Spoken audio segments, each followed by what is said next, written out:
તારીખ 15 માર્ચ 2026ના રાત્રે 10 વાગ્યાની આસપાસ એક મારામારીની ઘટના બનેલી હતી રાજકોટ શહેર ખાતે, જે અંતર્ગત યુનિવર્સિટી પોલીસ સ્ટેશન ખાતે હત્યાના પ્રયાસ બાબતે ફરિયાદ દાખલ કરવામાં આવી હતી અને તેમાં સામેલ 3 આરોપીઓ અત્યારે સાગર જોગરાણા, ગોપાલ જોગરાણા તથા રવિ જોગરાણાની રાજકોટ શહેર પોલીસ દ્વારા ધરપકડ કરવામાં આવેલી છે. આ બનાવની વિગત કંઈક એવી હતી કે આ કામના મરણ જનાર જે ભાવેશ વણવી છે તેમના દ્વારા હમીર જોગરાણા કે જે આ ફરિયાદના મુખ્ય આરોપી છે તેમના વિરુદ્ધ સિચોડાને લઈને ફરિયાદ કરવામાં આવતી હતી વારંવાર, તથા મરણ જનારના એક કૃપાલીબેન નામના મહિલા જોડેના સંબંધો હતા તથા હમીર જોડે પણ તેને ઇન્સ્ટાગ્રામમાં વાતચીત થતી હોય અને સંબંધનો શક હોય, જે બાબતે ભાવેશ વણવી જે આપણા મરણ જનાર છે તથા મુખ્ય આરોપી જે હમીર જોગરાણા છે તેમના વચ્ચે મંદુક હતું અને તે બાબતે આ ઝઘડો થયેલો હોવાનું પ્રાથમિક તપાસમાં સામે આવેલ છે.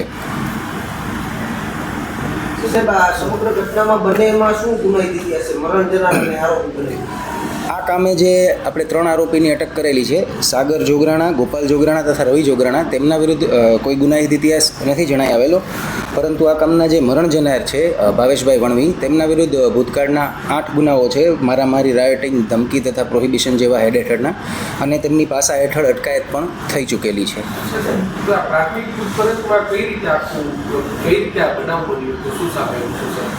સોરી, પ્રાથમિક તપાસમાં આરોપીઓ કઈ રીતે પૂર્વ આયોજિત કાવતરું કર્યું હતું કે એને મળવા બોલાવ્યો તો કઈ રીતે હત્યાને અંજામ આપ્યું? આ બાબતે હજુ તપાસ, ડિટેલ્ડ ઇન્ટેરોગેશન અને તપાસ ચાલી રહી છે, પરંતુ જે 15 તારીખના રાત્રિના જ્યારે ભાવેશભાઈ તેમની સાથે રાહુલભાઈ પરમાર સાથે બાઇક પર જઈ રહ્યા હતા ત્યારે આપણે દ્વારકેશ પાર્ક મેઇન રોડ પાસે તેમના પર પાછળથી બાઇક પર અલગ અલગ માણસો દ્વારા આવી અને ધોકા, પાઇપ વગેરે વડે હુમલો કરવામાં આવ્યો હતો અને ત્યારબાદ તેમને સ્વિફ્ટ ગાડીમાં નાખી તેમનું અપહરણ કરી અને આગળ જઈ અને છોડી દેવામાં આવેલ હતા. હાલ આટલી જાણકારી મળેલ છે.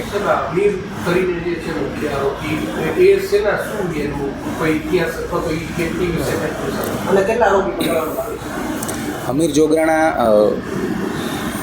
ભાડે ગાડી ચલાવવાનું કામ કરે છે અને આ બાબતે હજુ જે તપાસમાં નામ ખુલેલા છે તેમાં મુખ્ય આરોપીમાં હમીર જોગરાણાનું નામ ખુલેલું છે. આ ઉપરાંત દેવકરણ, વિક્રમ તથા ભૂરો જેવા નામ ખુલેલા છે, જેની આગળ તપાસ ચાલી રહેલ છે.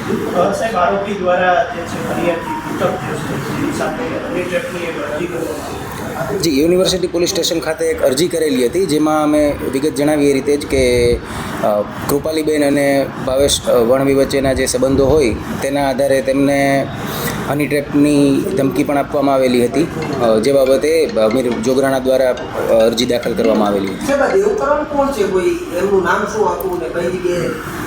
આ તમામ આરોપીઓની હાલ અમે તપાસ કરી રહ્યા છીએ. વધારે વિગતો આવશે એટલે જાણ કરવામાં આવશે. કૃપાલીબેનની પૂછપરછ કરવામાં આવશે.